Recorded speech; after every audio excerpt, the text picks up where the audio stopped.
How Bizarre is intended for mature, open-minded audiences only. If you are easily offended, we suggest you turn this wacky shit straight off. Give me ice cream. Oh, ice cream creep. Yeah. Sorry, I'm eating ice cream. Ice cream bar. Good for you. Ron's right. It is like 100 degrees outside. Ooh, what kind of ice cream bar? This is key. It is I want to know chocolate. everyone's favorite ice cream bar. If you're on a date, that's the first thing you should ask. What's your favorite ice cream bar? It's like chocolate with like vanilla in the middle, but it's got these weird, almost like Twix kind of little balls all over the chocolate. You sure it's not toffee? No, they're just an ice cream thing. Safeway Select. I mean, My they're not favorite. kind of like an old man brand. Pretty simple with my ice cream bar because I will take that kind where it's just that if it's really good quality chocolate, especially thick over vanilla ice cream, that's a classic that can't really be beat. But my favorite thing that I've ever had is the Snickers ice cream bar. Yeah, that's Oh, great. those are good. But in the those went away for a while. I don't know if they're still. They came back. I don't know if they're still back. But then I discovered the Magnums because they got the thicker, just like the condoms. They're a little bit thicker, just a little bit beefier. But they got that. There's just this unbeatable crunch that you bite into it, and that salty caramel and the nuts in there. Oh my God, Chris, what's your favorite? Doesn't have to be an ice cream bar. What's your favorite ice cream? This is a good date question. This is hands down, like not just my favorite ice cream, but my favorite treat. If it's like, yo, you can have sugar for a bit, I'm like, guess I'm going to fucking Dairy Queen to get me a medium to large Oreo Blizzard tonight. Oh shit, son! It's got to be the Oreo Blizz. How could I forget that peanut butter parfait was my favorite? I guess it's been so long since I could eat them. And I can eat some of these fake versions of ice cream. The cashew ice cream is really good. But yeah, peanut butter parfait for me, even though for the longtime listeners, they associate me with my love of blizzards. That was because I think we were recording and it was a hot summer night. My mom actually came up to the studio, came inside and handed me a blizzard while we were recording. It was the cutest fucking thing ever. And I loved it. I ate it on, I think it was a Reese's Peanut Butter Cup, which would be my favorite blizzard. But absolutely the peanut butter parfait. Sarah and I were just talking about this. We're going to try to conspire on how to make replicas because we have the same sad diet. John Mark, what about you? Best ice cream treat?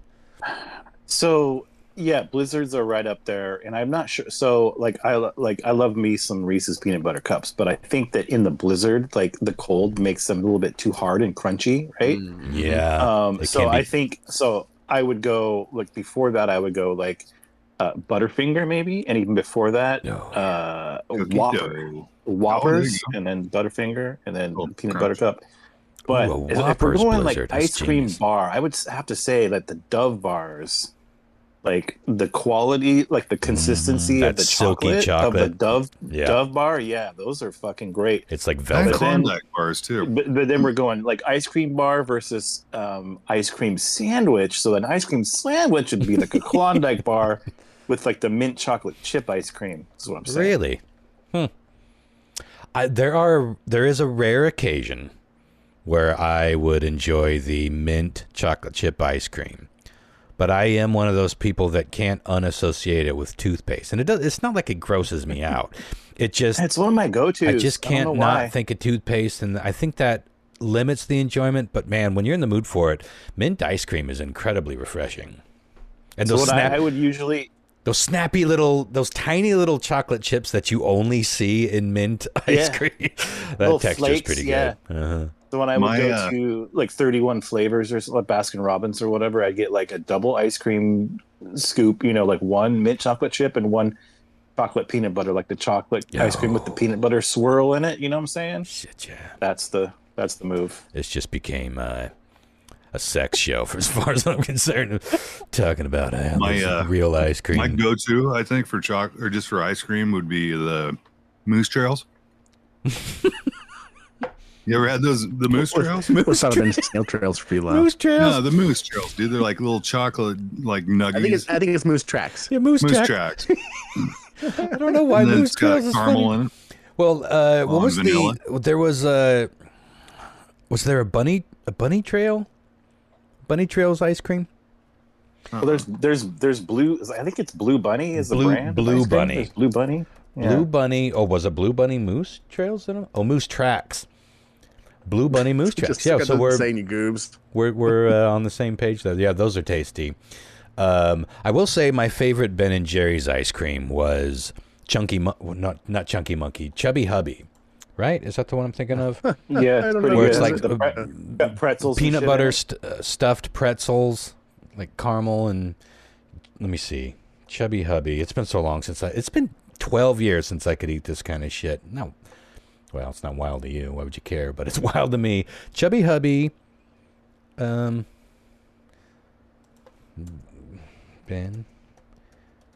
Jerry's. By the way,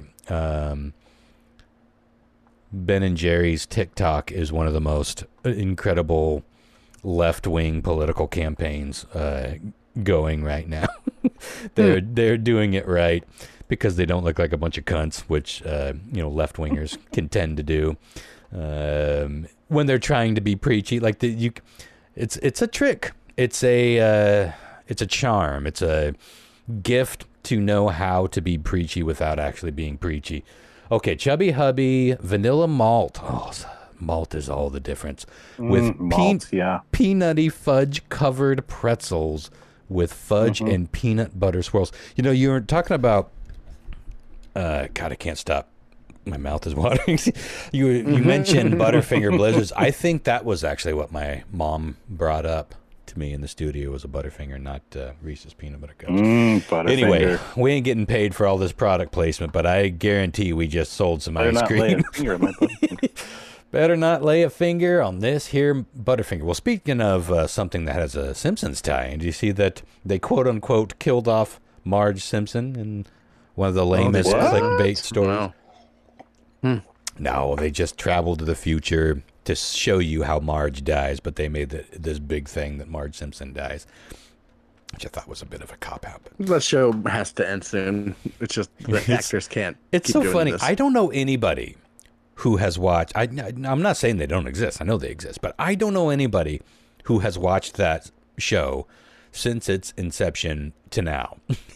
Like we all have our favorite eras. Like Season 7 or something. Season 7 was where I started disappearing. Occasionally I'd catch 8 or 9, and every time I sit down to watch it, if it's on somewhere, it's always funny. But Jesus Christ, it's like, why does it keep going? I guess why not? But I wonder how far they'll go. They gotta at least make it to 40. You gotta go out on an even. What are they at? 36 now? I think that's the plan. Yeah. But then they'll get there and they'll be like, wow, everyone dies. And then they'll be season 51, and they'll keep going. It's crazy 41. On how much future telling that show actually did. Well, like to now, just the weird shit, like with Trump and all that weird shit. They've predicted so many oddball things, yeah. Well, oddball, just real things.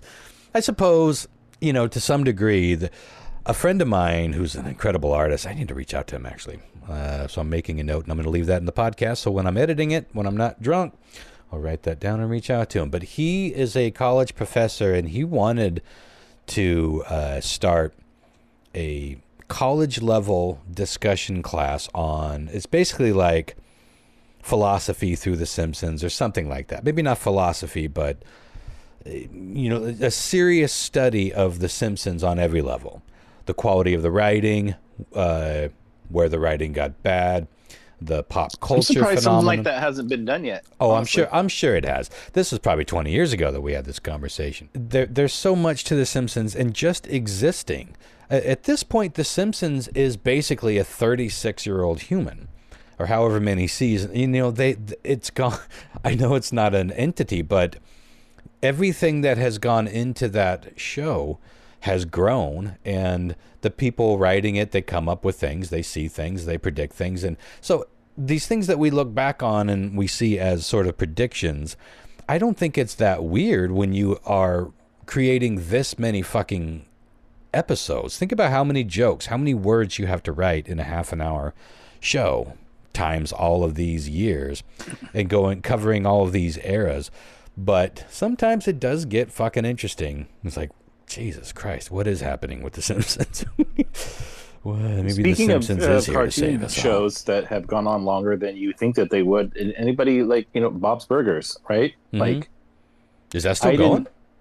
It's still going, dude. It's in like season 15 or something, I think. What? I did not know that. That is way falling off my radar.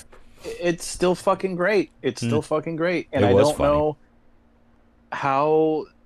know how they can keep doing it, but they just keep doing it. Yeah.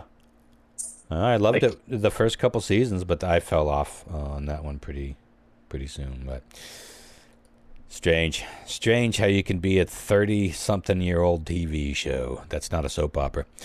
Well, last time I meant to bring this story up, and before I get into, I got not really a soup de jour, but a themed pile of stories that accidentally happened that I want to share. But I wanted to talk about this thing. I wrote about it in the most recent issue of the Comet. And it's about the Horsehead Nebula. You guys familiar with the Horsehead Nebula? Only your song. Yeah, there is a bloody orange. Oh, that's right. And we've actually played that one live, right? Mm-hmm. Because I remember you having to learn the harmonies with me. Yeah, the Horsehead Nebula. Oh, I might have to end this episode with that little clip from that tune. The Horsehead Nebula, if you picture sort of swirling cosmic purple, red, and blue colors like the beginning of the Never-Ending Story. And then out of all of that nebula is sort of a dark patch that vaguely looks like, if we're being honest, to me it looks more like a giraffe head. But yeah, it's a horse head. And that is a little object floating in the constellation Orion. It's in Orion's belt. And that was discovered back in 1888. Now, the Horsehead Nebula has captured my image for a long time. When I first got a real telescope, one of the first things I went to look for was the Horsehead Nebula. Now, I knew I wasn't going to see, rainbow colors and a crystal clear outline of the Horsehead. All you're going to see with even a pretty decent Costco telescope is a fuzzy patch in Orion's belt. But it's super cool when you can compare that to the star over here, the planet over here, the moons of Jupiter, and you compare it to that thing. You can see a nebula. You can see these little galaxies as fuzzy clusters. It's fucking magical to be seeing that through a tube of glass with your own eyes, even though it's the complete opposite of high definition. But I was kind of obsessed with that. That's why I wrote that song. I mean, the song isn't about the Horsehead Nebula, but I was obsessed with even the words, the Horsehead Nebula.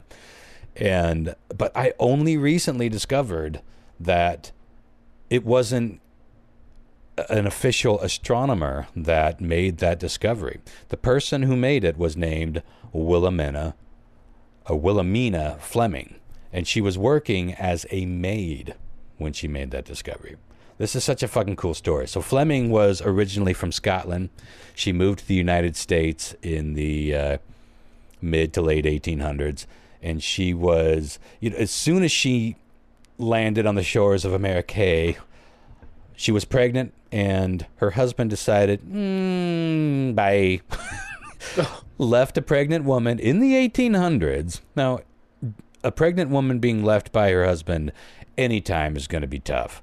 But in the 1800s, it was like, what do you do? Where do you go? How do you even function with the system that men had set up? So she needed a job, and she eventually found a job as a housekeeper working for Edward Charles Pickering. Now, Pickering was the director of the Harvard College Observatory. And there's a couple of different stories about how this went. My favorite one is probably the one that has been mostly romanticized. But the story goes that he was sitting around looking at all of the data that had been collected by the men working at the observatory. And Pickering said, you guys aren't keeping very good notes. You're losing interest. You're bored. You're not focusing enough. He's like, Jesus Christ, my maid could do a better job at this. Now, I hope that that's how it went, but it probably didn't go that way. Either way, he hired Fleming to come and take a look at the plates. Now, the way that they studied space back then They were working with photographic plates, basically long exposure images taken through telescopes over several hours. And these glass plates captured the light of the stars and nebula, and sometimes things you couldn't see with the naked eye. Now, Fleming's job, and all of their job, was to analyze these plates, usually with magnifying glasses or microscopes. It would range from that, because these are small plates. Like, the biggest plates they had back then was about 8 by 10 inches. And I was looking at the technology of this. I'm like, Jesus Christ, how did they see anything? And you could even find, they have some of these plates still in museums, and you look them up and it's just like a bunch of blobs. But if you get up close and they're backlit, it's a reverse image of space. And you have to sit there and look for anomalies and look for things that might be, oh, is this an anomaly in the development of the plate? Did someone move the telescope, or is this an actual thing to be studied? You know, they had to look at this over many days, weeks, months, and years to really get an understanding of what they were seeing. So her job was to analyze these plates, and she was very meticulous and very fast and very accurate, and she was enjoying the job. And in 1888, while reviewing one of these plates, likely going through an 8-inch Botch telescope, she noticed a distinct dark shape against the brighter background in the nebula IC 434. And it was a small, dense cloud of dust that blocked out the light behind it, and she marked it as a dark nebula and cataloged it. Now, that image later became known as the Horsehead Nebula discovery because of the shape. She didn't get to name it because that was man's work, of course. You know, all of the glory for all of this work had to go to the men, and it did. So it wasn't, but her observation was cataloged in Harvard's photographic plate records, and it wasn't until decades later that people started going, hey, it was actually this woman who first discovered the Horsehead Nebula. Even though we call it something different, she discovered it. And even making the remark, it's like this horsehead-shaped blob. Well, I'm going to take that and get all the credit for it. But this wasn't a one-off discovery. She was part of this group known as the Harvard Computers, which was mostly women, sitting around and looking at all of these plates, studying them and marking anything that looked significant. And even as badass as that is, men were still being shitty about it because they can't fucking help themselves, apparently. And they would say things like, you know, well, the reason women are better at this is because men have things to do. Women are good at sitting around staring at nothing for hours of the day, so they're great for this kind of work. So even as they were making landmark, science-changing... Like, literally, science-changing discoveries, they're still being slighted by the men who are getting all the credit. Yeah, go ahead, Lau. Well, the only way to observe that is at night. So you'd have to be like a night owl. I mean, you'd sleep during the day and be up during the night. So, like, most men, I guess, would be doing most of their work in the day. Well, one thing that's interesting about them being night owls is they would sometimes bring their babies with them, because these were they weren't all mothers. But the room full of women would sometimes have the little baby carriages with them as they were doing their work. And if, baby started crying, go suckle on a teat, take care of it, and go back to work. The story of the Harvard Computers is fucking fascinating and needs to be way more celebrated. But anywho, the discovery of this ended up being a pretty huge thing. And the Horsehead Nebula is one of the most famous celestial things in celestialness. It is like, no one knew this, not really, until quite recently. And even though, like, her entire job, over the years that she did her job, she discovered over 10,000 new celestial discoveries. And even then, at the end of all of that career, they still wouldn't refer to her as an astronomer because she was a woman. Wow.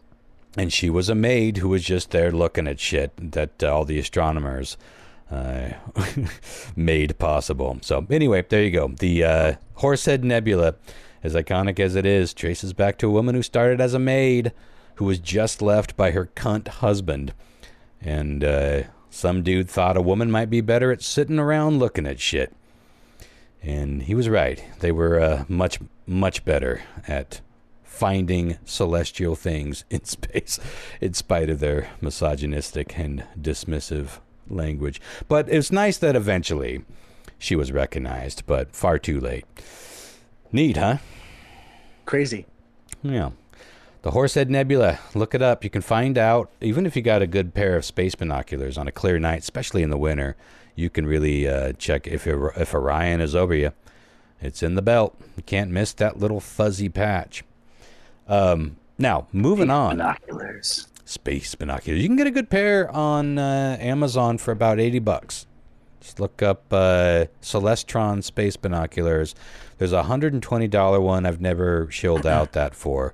But it's not what all kind of that. Binoculars? How would that work? Like if you live in the middle of a city? Not well. Not very well. Not well. But you would see, the thing about binoculars is they can see past the light pollution more than your eyes can.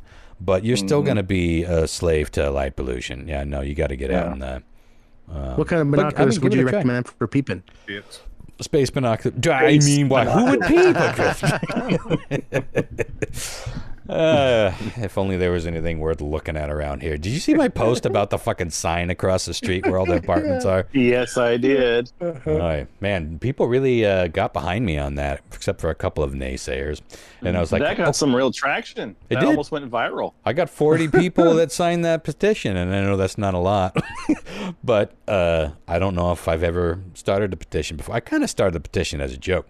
The whole thing was supposed to just be a grumpy old man Evans post, but a lot of people, it made me realize, this isn't. A lot of people, it's the biggest thing that ever happened in Wenatchee. It's the beautiful little sign, across the way. A lot of people. We're calling it the big beautiful. We're calling it the big beautiful petition. Dogs. And I love women. I really love women. I want women to be able to look at this. No.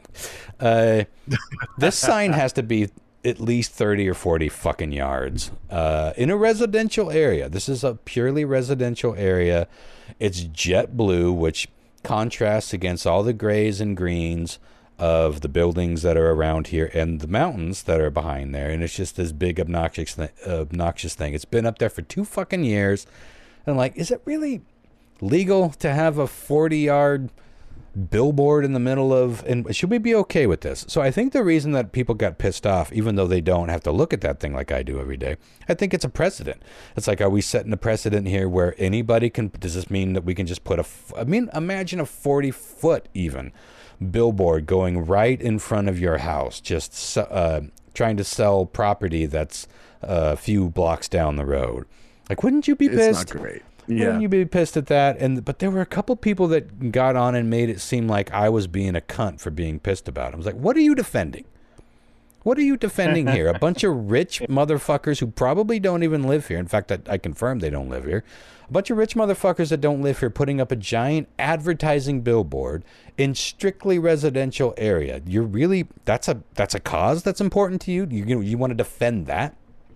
Like, there's always bootlickers out there, and there's always contrarians. There's always contrarians. Someone's got to pop up and say, "Yeah, I can't." Somebody popped up and said, "If this is all you have time to focus your energy on, I feel sorry for you." I was like, "Wow, you really don't know who you're fucking talking to." Yeah, that's motherfucker. I can focus some shit on lots of things. Like right, I'm a multi-focuser. That's me. I can hate things out my window and put out a magazine and a podcast and be an artist and do. Yeah, it was like, really all at the same time. And I don't even know who this woman was, but just popped up in my thread. And was like, who? Probably a bot. I was like, God damn it. Why is there always somebody that's just like, and again, what are you defending? Is your actual fucking stance here to defend billionaires putting up obnoxious advertising in small town residential areas? That's your fucking cause? Check your soul, my friend. You're not on the right side of things here. And then I was like, oh, wait a minute. Is this your family? Does your family own this building? She never responded to that. She actually commented on other things that were also condescending, but she never answered the thing where I suggested or I implied that maybe she's related to these people. So I think we got to the bottom of it. But anyway, let's move on to this shit. Where are we at time-wise? I'm going to cruise through some of these because another story that I recently came across was the story of the Stas' Romeos. Stazis or Stasis, however you say that. Have you guys heard about this? I don't know. Yeah. This is something I feel like I should have known about already. The Stasis, I think it's Stazis. It's German, so it's probably Stazis, even though it's with an S. Stazis, Romeos. These were East German spies trained by the Stasi. I feel like it's Stasi. I think it's Stasi. I think it is Stasi. Trained by the Stasi, which was East Germany's secret police during the Cold War. So post-World War shit. Now, their mission was to seduce women in West Germany. And not just for fun, obviously, but these were calculated, state-sponsored engagements designed to extract intelligence and maybe make a few deposits, if you know what I'm saying. Mm-hmm. Now, the men chosen for this were not just random hunks off the street. They were groomed for the task. They were good-looking, of course, educated, but they were then taught how to be charming in a specific way. They got training on how to read women, training on how to mirror their values, how to slowly pull them into a relationship. You know, and ultimately it's about trust and control. Now, these guys weren't hitting on women in bars. You know, they were writing poetic letters, introducing themselves as fellow lonely hearts, claiming that they couldn't be open about their love for them because they were from the East, or, you know, they were in intelligence too, but on the good side. The targets were usually West German civil servants, you know, secretaries at ministries and assistants in embassies, clerks, you know, women with access to schedules and documents and routine clearances. They didn't need to get, like, you know, Lyle said, James Bond level security or secrets or access to any security type codes or anything like that. But in the Cold War, even just knowing which diplomat was traveling to what place next week could be highly valuable. And one of the most well-documented cases of this was a woman named Gabrielle Klein. And she was working at the West German Ministry of Defense in Bonn. And she met a man named Heinrich who claimed to be a Swiss businessman. They started dating, and pretty soon it turned sexual, and then it led to a full-blown relationship. You know, weekend getaways, handwritten love notes, the whole shebang. And she had no idea that he was reporting everything that they had talked about to the Stasi the entire time. And he began asking her about work, and at first it was small stuff, of course. You know, when are people in the office? What hours do you keep? Or what kinds of documents do they handle inside? Who worked in which department? But over time, you know, she got more comfortable, and he started to coax out some pretty sensitive info. And she didn't even realize that she was doing anything wrong, of course. And he finally disappeared one day without a trace and left her completely devastated. And a lot of these women were devastated over this. I mean, these weren't just fuck them and leave them scenarios. They were pretend relationships, some that lasted for months or even years, which is fucking nuts. Like, people giving up their entire lives to live separate lives as somebody's husband even. Now, when the Berlin Wall came down, this woman, like many others, found out the full truth because all, you know, the exposure of all that information came out. And she had been one of dozens of women who were used by these Romeos. And some claimed that they were just completely emotionally destroyed by it and they had a hard time moving on. Some of them were even fucking prosecuted, even though most of them didn't know that they were aiding the enemy. You know, how could they? They were just genuinely in love. And a few of the women had been prompted or proposed to. And like I said, but the biggest WTF, six of these women were impregnated by the spies. Think about this. You're dating somebody who you think is your person. They're not only not your person, they're a spy working for your enemy, your political enemy. And they have just knocked you up as part of this charade. And now you're about to go on to make whatever decision you can concerning raising that child or having that child without your husband, who was a spy. Like, this is so fucked up. More than one of those women who had been involved with the Romeo for nearly a decade had actually committed suicide or attempted to commit suicide after the truth came out. Like, they just couldn't live with the fact that, one, they were probably embarrassed and ashamed, and two, they lost what they thought was the love of their life, and their entire life at that point had been a complete lie, and they were just shattered. But to make it worse, the Stasi kept records of everything: photos, letters, tapes, including recordings of them fucking, but also the conversations. It weaponized the human connection in a way that leaves people fucked up for life. Even now, a lot of the survivors will talk about it, and even to this day, they don't trust anybody. They weren't able to find happiness with other lovers or start families. Like, these people were fucking ruined by the so-called Stasi Romeos, which sounds like a spy novel title, but it's really one of the most fucked up things that I've actually read about concerning the Cold War. Man, I'm not familiar with the story at all. I wasn't either. But this led me to believe, correctly, as I found, I bet there's got to be a whole thing. I mean, obviously, we've all seen spy movies.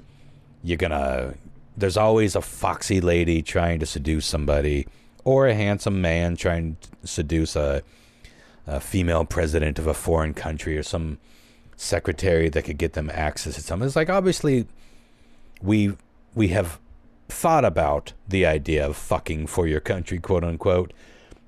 But when I did some research on there, it's like, this is a whole thing. Honey trap spying, they calls it. And I'm going to go through a few of these. Where are we at? How long should I be looking here? Maybe 5 more minutes of this, you think? Yeah, that sounds good. First up that I found beyond this story is the Russian swallows. And, yeah, the name means exactly what you think. Now, not to be outdone by East Germany and their Romeos, the Soviets had what they call the swallows.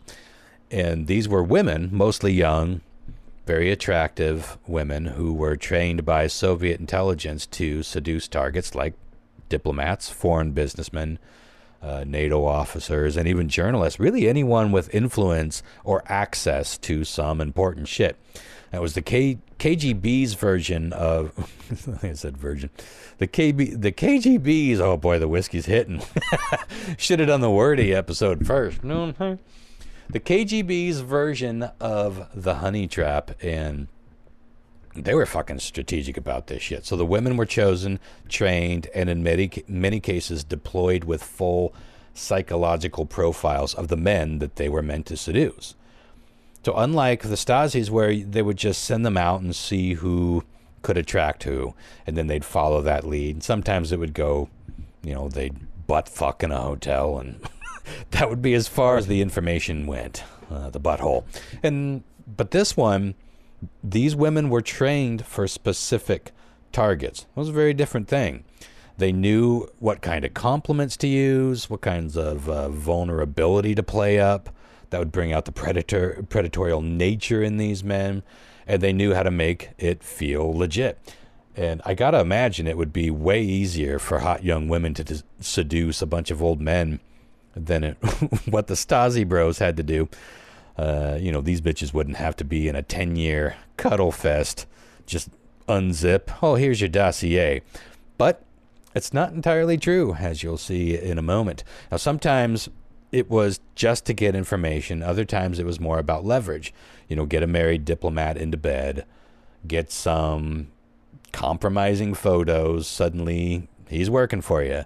Or at the very least, he's not working against you. And our own government has done things like this. Remember the stories of Nixon he was recorded of the Nixon tapes. It was so fucking fascinating to listen to. It is crazy listening to those Nixon tapes, man, because he recorded himself. He bugged himself. He recorded every conversation he ever had. And a lot of those were discovered. He didn't destroy them all when he got kicked out of office. But he once, and probably many times, sent a bunch of hookers to some Democrats who were staying in a hotel during a convention in hopes of them being caught literally with their pants down.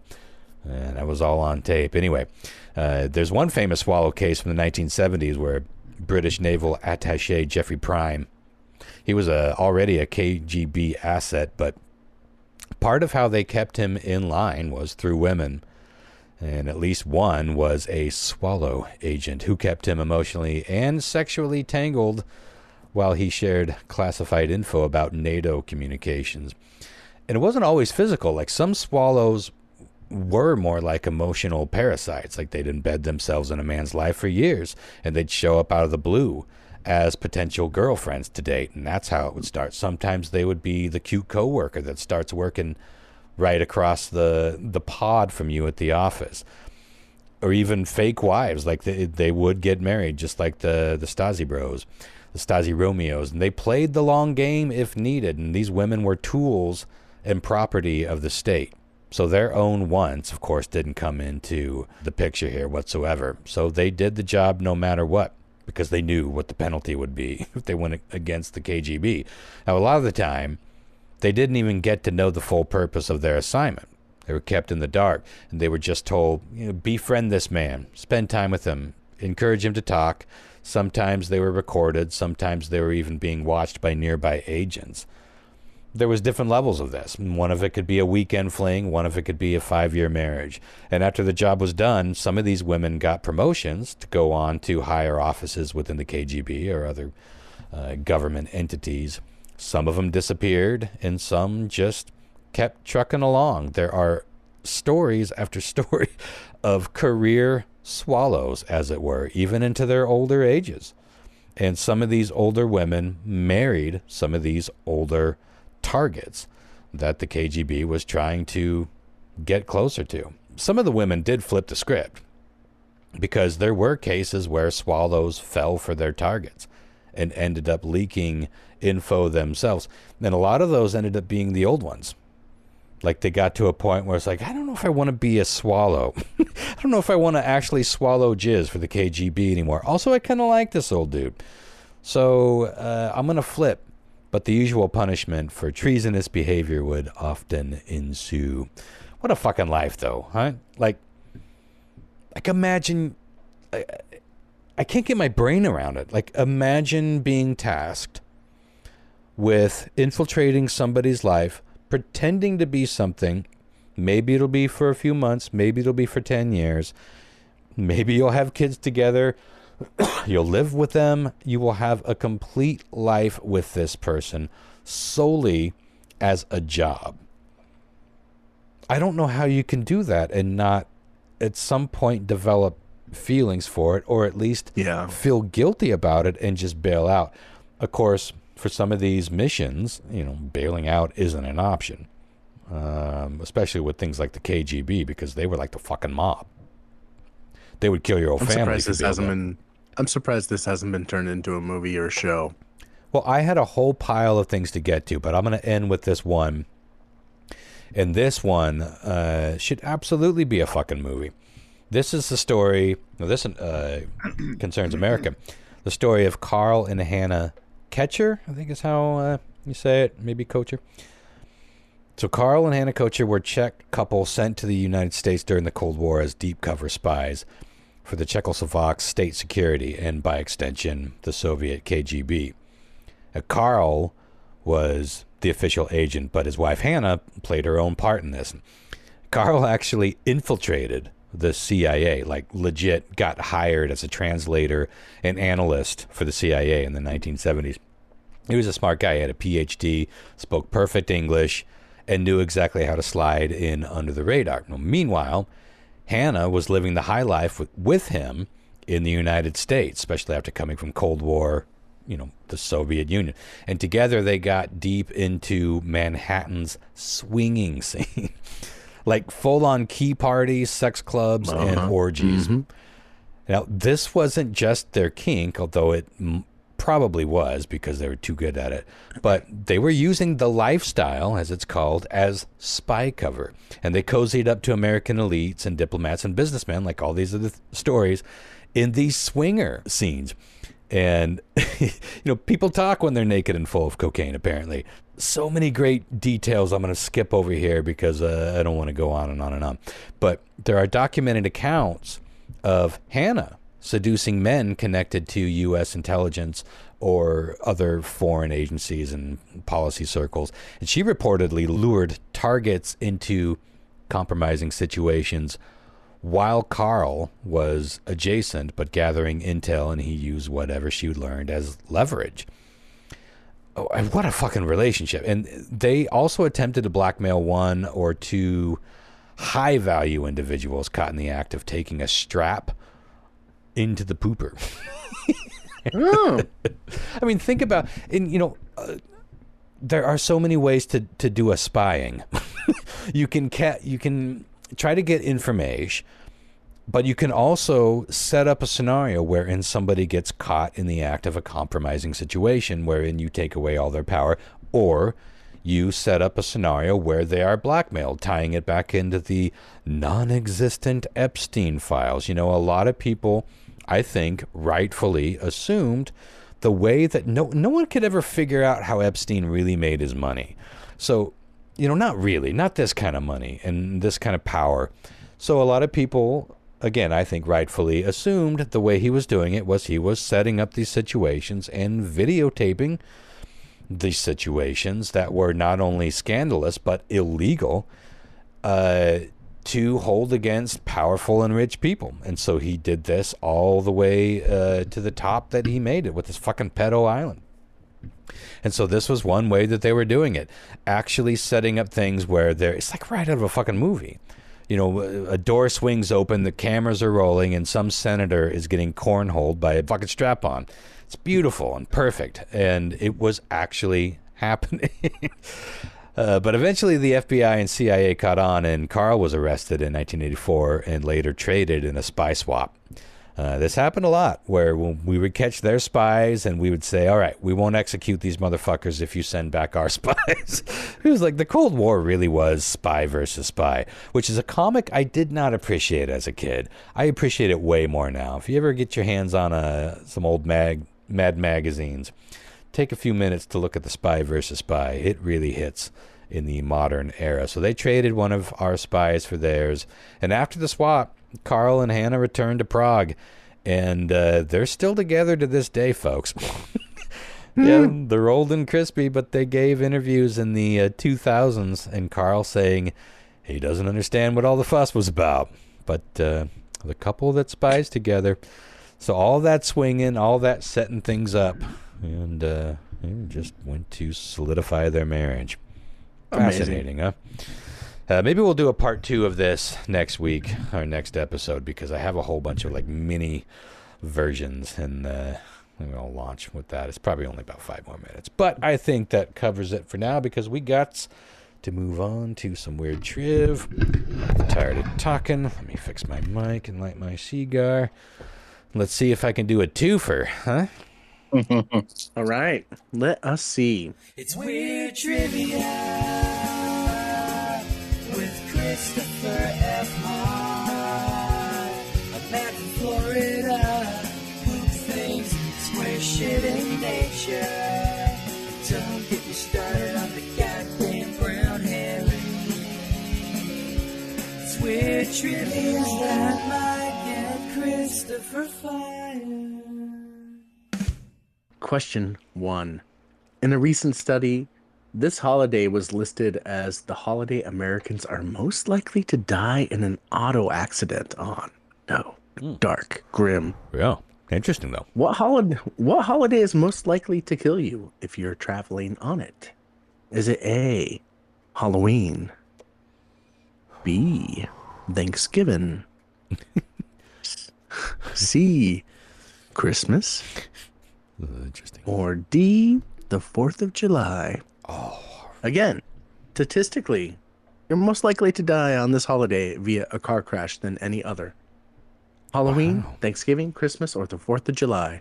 Ronster. I was really expecting New Year's, and I would have gone right to it, but since it's not there... Oh, 4th of July is very New Year's-y. And it's a big drinking holiday. I mean, every holiday is a drinking holiday, but I don't know, the most dangerous time? Okay, so we got Halloween. That you getting killed by psychopaths chasing you down on the road. Vehicular homicide. Thanksgiving is a weird one, but you do drink tryptophan and a lot of driving. Yeah, booze and tryptophan, that'll put you to sleep. Oh, that's tough. I think I'm going to go 4th of July just because I think that's the boozier holiday than any of the others. Okay. But I would have guessed, if I had to guess the most fatal holiday to drive on, I would have said New Year's. But that's not a choice.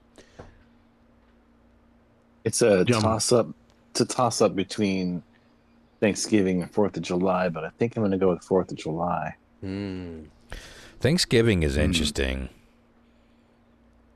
Well, okay. Because even if you don't eat a shit ton of turkey, there is a kind of post-Thanksgiving meal drunk. If you really gorge, you know what I mean? Like it is, you are kind of high for a little while. That might put you to sleep. Yeah. Sure. That's tough. Lyle. I'm going to go with Christmas because of just the winter. Yeah. You know, we're all from the Pacific Northwest, so we all know what a winter is. Yeah. It probably wouldn't make sense if you're in Texas. No. But, I'm going to, just because of snow, I'm just thinking drinking in snow and driving. Oh, man, the worst driving that I've ever experienced was coming home from those long-distance Christmas things. Yeah. I remember one time I was up on some plateau out toward the Okanagan area, and it was foggy up top and blizzarding down at the bottom. So when you got up, it was just about to turn dark, but the sun was setting, so it was this glowing light, but it was fog. And because the roads were so packed with snow, there weren't plows, there weren't other people driving, it was like being in the middle of a fucking ping pong ball. You could not see anything. It was so fucking terrifying. I was like, am I even on the road? Like, do I stop? What do I do?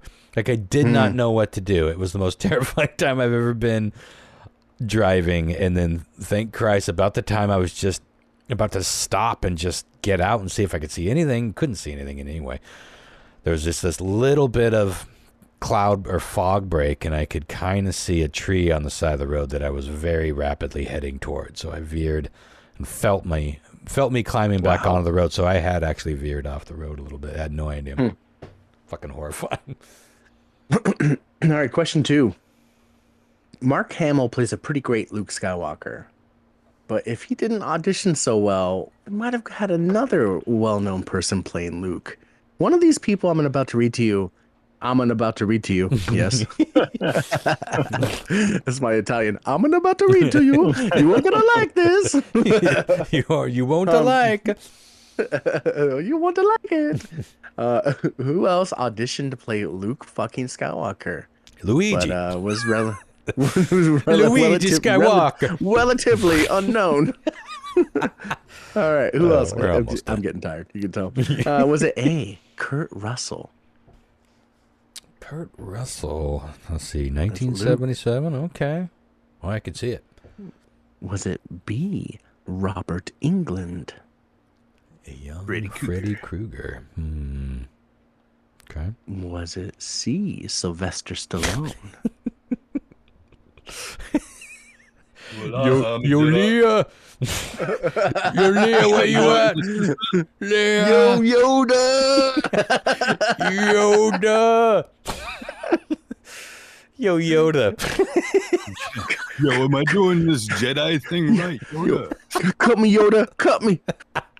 Or was it bleeding will flow? Fucking Sylvester Stallone.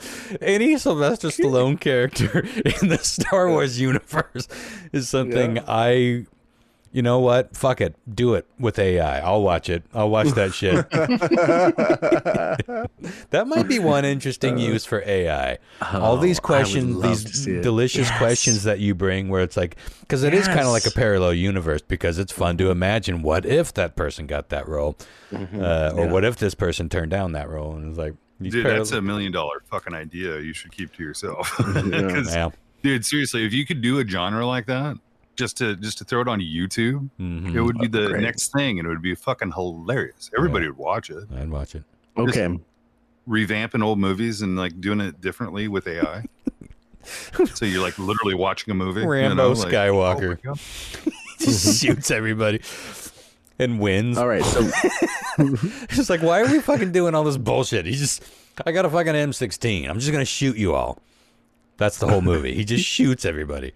Right. Yeah. He drew first mitochondria. All right. Again, Kurt Russell, Robert Englund, Sylvester Stallone, or D. Michael Keaton. Michael Keaton. Again, one of these people auditioned to be Luke Skywalker. Ronster. The only one that I can picture, that doesn't mean it's the right answer, but the only one I can picture is Kurt Russell. And I think at that point in his career, he could have pulled that off. Yeah, he's young. Yeah. At some point, he did kind of just become Kurt Russell. You know what I mean? Like he played the same sort of guy, but probably not at that point. He was coming out of the Disney things. He'd done some. I mean, The Thing was the 80s, right? Like, what did he do in the 70s? Escape from up and coming. He was up and coming. So okay. I think I have to go with that. I think Sylvester Stallone is the funniest example. Although Michael Keaton.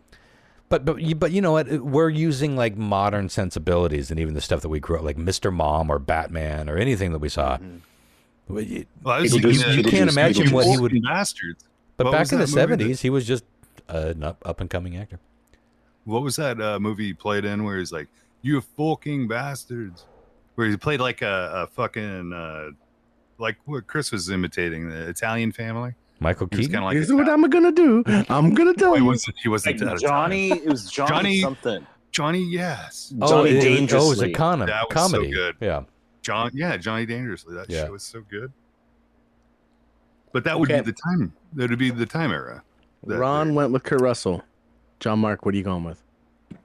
I'm going with Kurt Russell as well. Woo. I'd watch Kurt Russell as Luke Skywalker. I would too. Oh, yeah.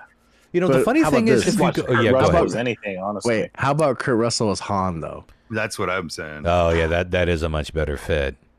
But the funny thing is, going back and looking at Luke Skywalker, like, Mark Hamill was kind of a goof. But totally. But like Luke Skywalker was sort of a goof that came from, he was a hick. He was a space hick that had to come of age because his parents were turned into jerky. His uncle and aunt. Thank you very much. Oh, yeah, sorry. One of the first, how dare I? And I'm not saying that sarcastically.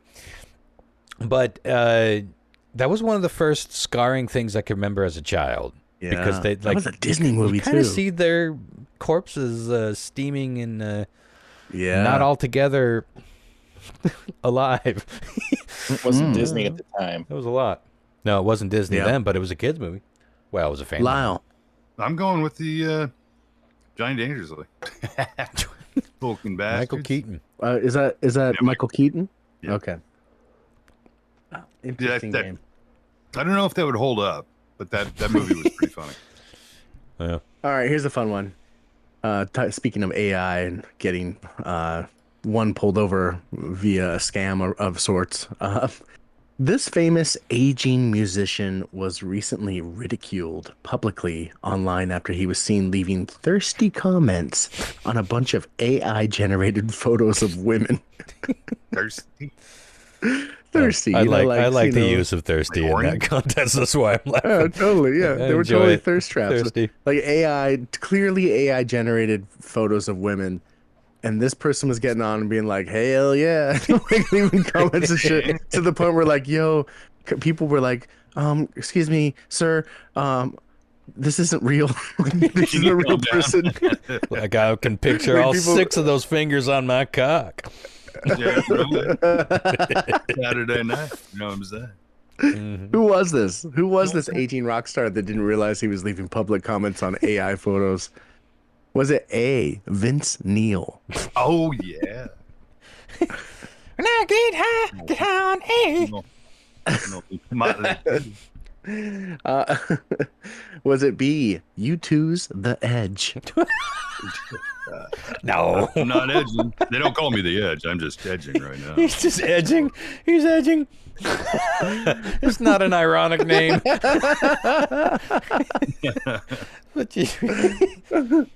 Okay. Was it C, Lars Ulrich of Metallica? Am I saying that name? Ulrich? It's Ulrich, yeah. It's Ulrich. Okay. Or is it D, from the worldwide grave. Eddie Money. Eddie Money. No. I've was got a D. 2 tickets to fuck AI. Was a D. Rob Thomas. Who? Rob it's 3 a.m. I must be lonely. She said, hey, babe, I must be lonely, huh? Like a 90s rapa singer. Rob Thomas. Again. I haven't thought about that nice guy. little collection here. Again, one of these guys was leaving comments on AI-generated women, pictures of women, total thirst traps, and to the point where people were leaving comments embarrassed for like, do you know, sir, that this is not a real picture of a real person? Again, Vince Neil, The Edge, Lars Ulrich, or Rob Thomas. Well, why would they be leaving comments? Like, if you're even in aging, like all these people are still famous and still rich. Like, why would they just be leaving a random?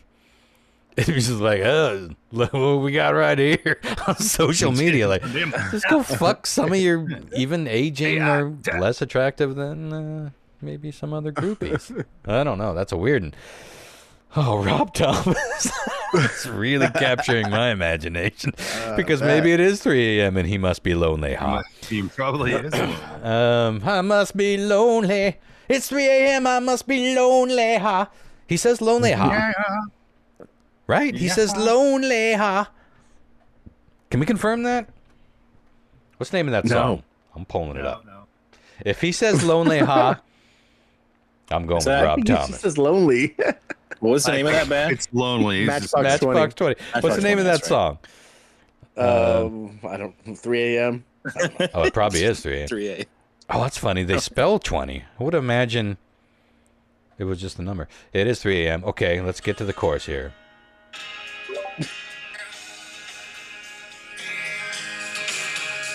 Here we go. Yeah. No, that's the verse.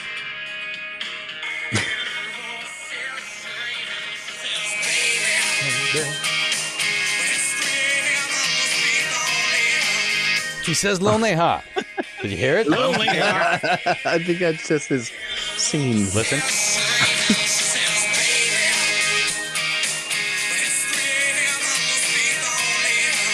Lonely, huh?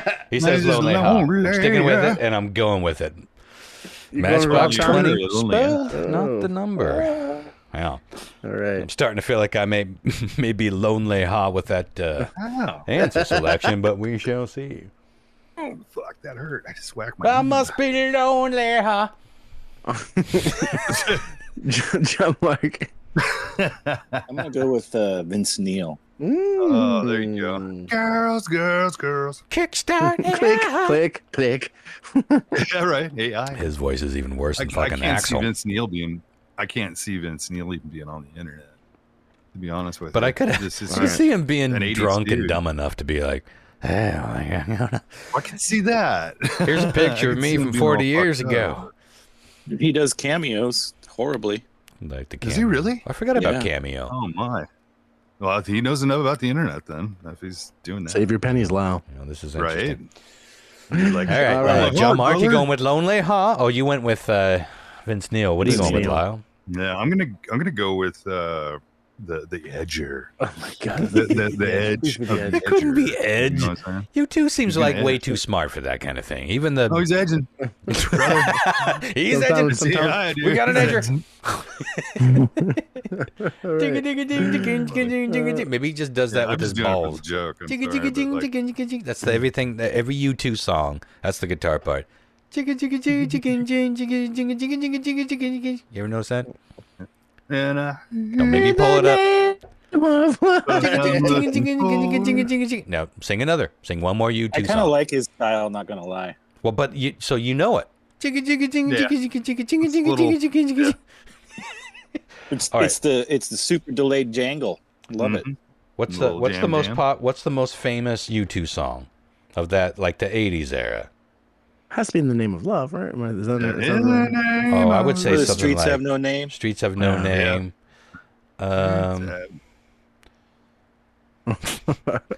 don't want to be proven wrong immediately.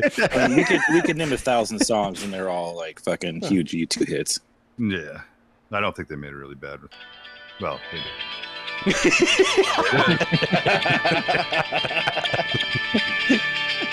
Real clean, real.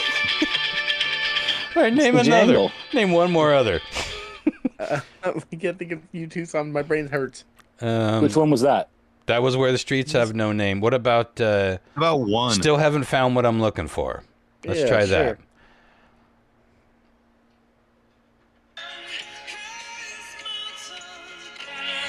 There's a little genie right there in the background.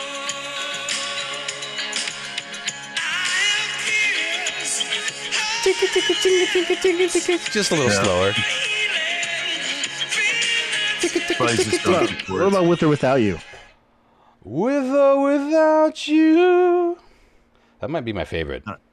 It is, but I don't think it's. I think Joshua Tree is a fantastic fucking album. No. With or Without You. I'm curious about one because that was a good one. It starts up.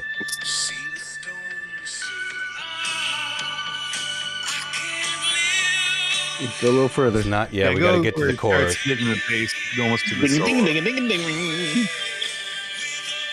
There you go. Yeah, the bridge.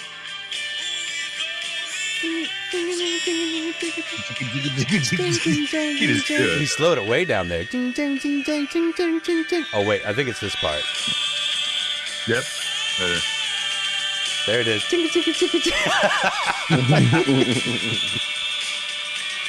I don't know if you'll find it in one. You guys ever seen them live? No. No, but I would. Great. They were great. I heard they were really good live. All right, guys. Question 4. Okay. I'm gonna read you 4 fucking things about cats. One of them is true. The rest of them. Taylor Swift. Cats have no butthole in this 2012 release of this famous. All right. So again, 4 things about cats. 3 of them I fucking made up. One of them is accurate. Tell me which one is true.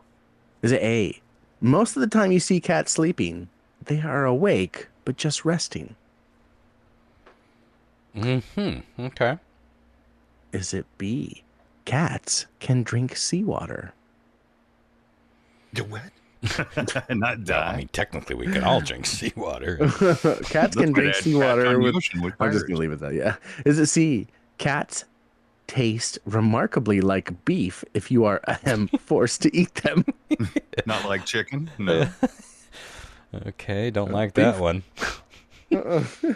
Or is it D? Cats have an incredible sense of smell, but can especially smell sex or sex acts from long distances. Oh yeah, it smells like fish. Oh, wait, say that again?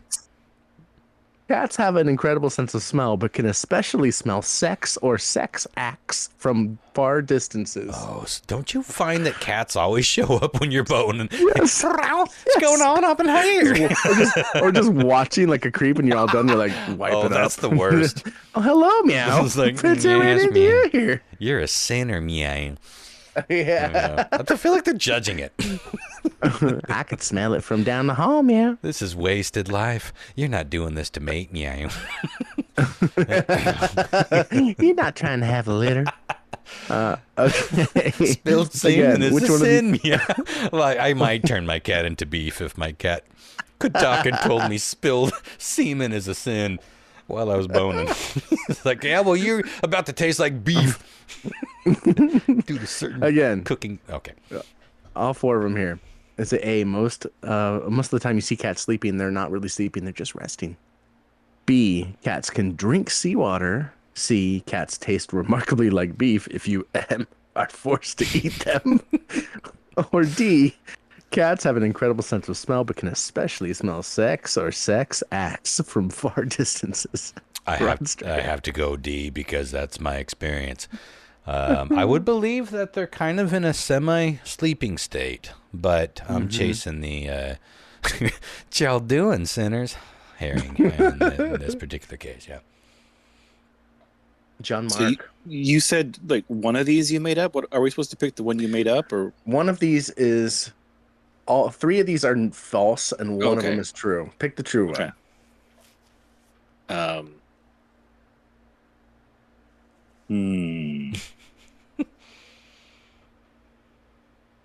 How did you word the first one again? Most of the time you see cats sleeping, they're awake, just resting. Man, taking a nap, man. I'm gonna go with the sex one. Sex, blood, magic. Get that stinger.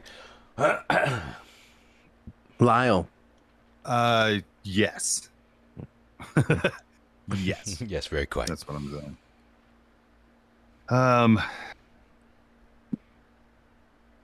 I would like to go with one because I know, like in dialysis, like when you're sitting there for a long time, you kind of close your eyes. People think you're asleep, but you're really not. You're just resting. You know, you're awake. You're coherent. Those are the best naps, I think. Well, you're awake. You're not, it's not like you're asleep. You just your eyes are shut and you're resting. It's a rest. Cats do it. Animals do it. But I got to say, and this is an old thing, one of my dad uncles used to tell me a long time ago, if it smells like fish, make it a dish. If it smells like cologne, leave it alone. And so with that, I'm going to go with the sex. Words to live by? Question mark? Well, yeah. Is that a rules? Poetic homophobia or rules of the road, my friend? Sure what we got out of that. No, if it smells like cologne, you don't want to fuck it. It means they've put too much foo on there to cover it up. Yeah. Oh, okay. Well, yeah, I think I got it. I got what your uncle was putting down. All right. I got what your racist uncle was putting down. Yeah, he's not being racist. That's different. Yeah. He was not a Nazi. He was a fine fellow. All right. All right, let's go over the answers. What an interesting round here. In a recent study, this holiday was listed as the holiday Americans are most likely to die in an auto accident in, and we were talking about Thanksgiving. Oh, shit. Wow. National people are Safety sleeping. Council estimates that 507 people will lose their lives on the U.S. roads during this year's Thanksgiving holiday. With so many people traveling by car, the deadliest form of motorized transport, combined with celebrations often involving alcohol, the risk of fatal crashes increases significantly. Fascinating, but novel. More than New Year's. That blows my mind. I mean, New Year's is... A lot of people stay home for New Year's, but everyone travels for Thanksgiving. Everyone goes to family. Yeah, travel. Yeah. Okay, yeah, I got you. Nobody got that right. Starting off with the whiff. Whoosh. Question 2, Mark Hamill plays a pretty great Luke Skywalker, but somebody else did audition for Luke Skywalker as well. And I will tell you, Kurt Russell was actually talking with George Lucas, and George Lucas is like, I really like you in this movie, but I don't know if I want you to play Luke or Han. And Kurt Russell ended up moving on to something else while he was still trying to get everything together. So he didn't even get a chance.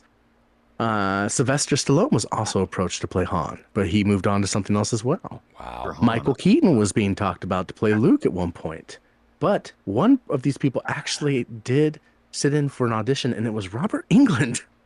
Oh, wow. Yeah. He was young, and he was, he wanted the role. Didn't get it though. Would go on to do other great things. I wonder what I could swear I saw. I could swear I saw a video of Kurt Russell doing like a interview, like a reading. Man, I would love to see it. I know they were serious about it. I've seen some like footage of Kurt Russell doing like a reading with some other people, and it was like, what the fuck? I would love to see it. Well, yeah, I guess that wouldn't necessarily count as an audition, but I wonder what he went on to.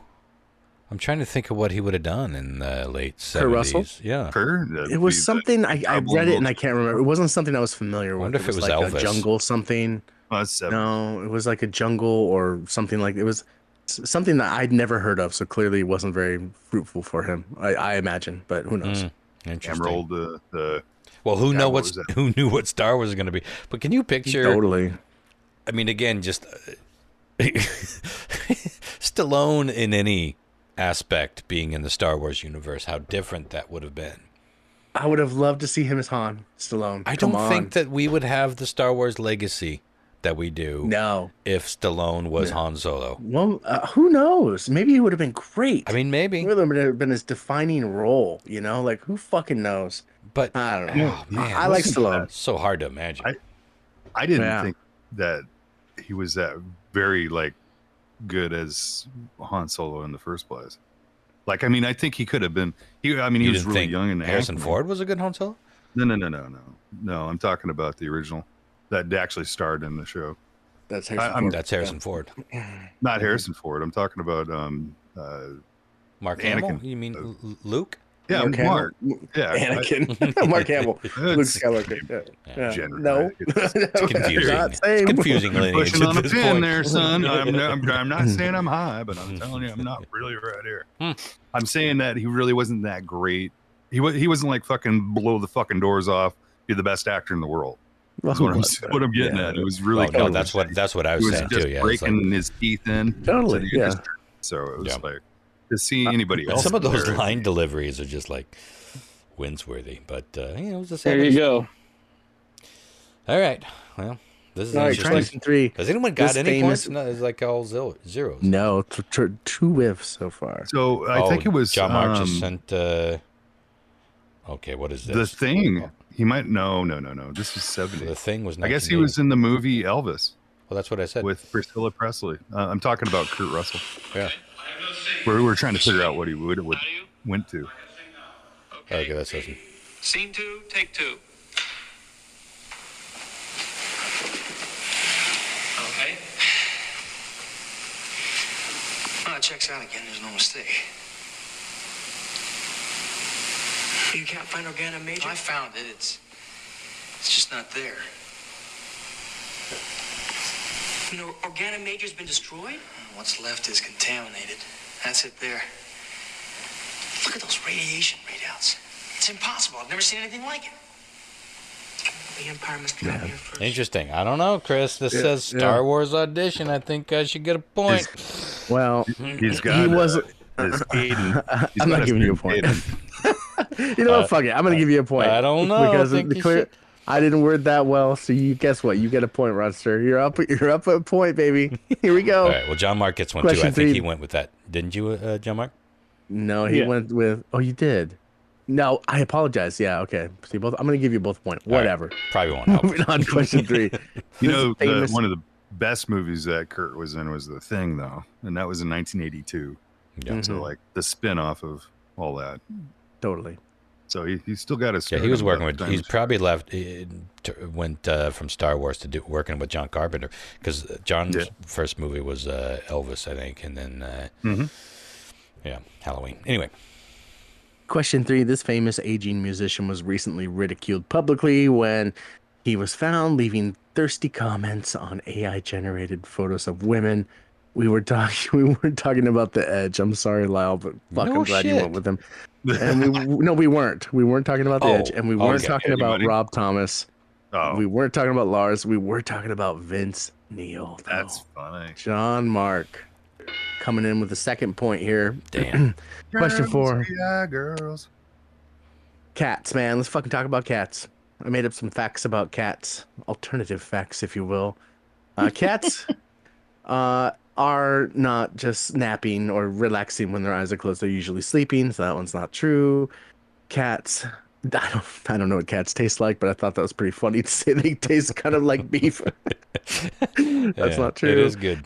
Cats do not have a special sense for sex, even though it appears they may at times, Roger. But cats can drink seawater. Apparently, they're natural desalinators.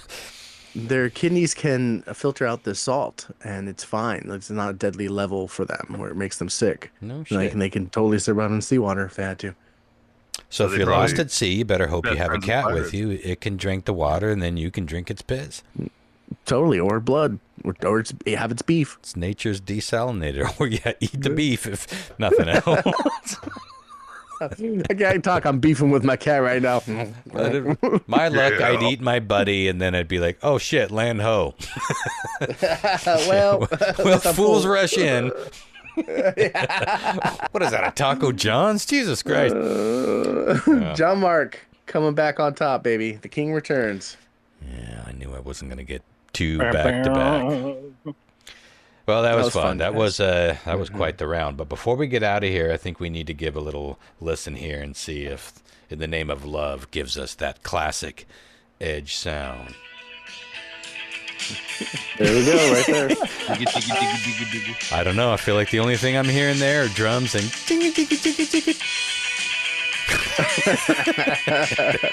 Gotta try one. See if that's on there.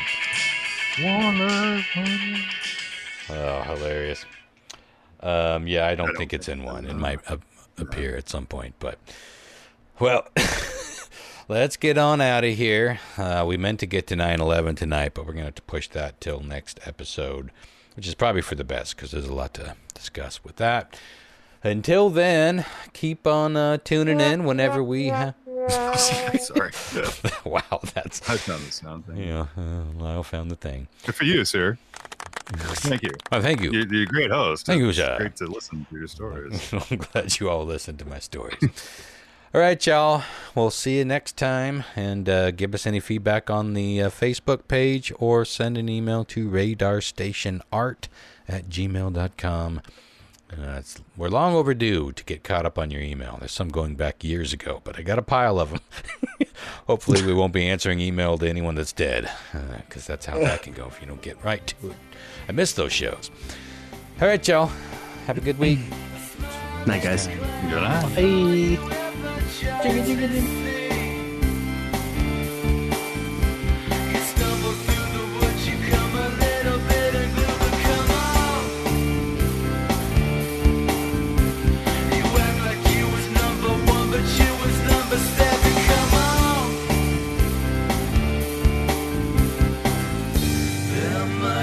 Some way from this station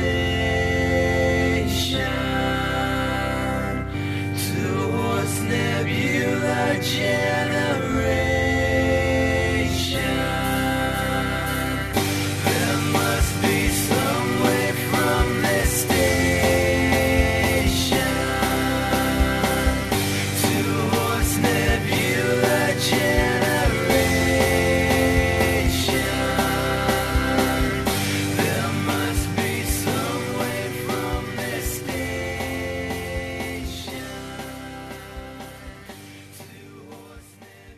I must be lonely, huh?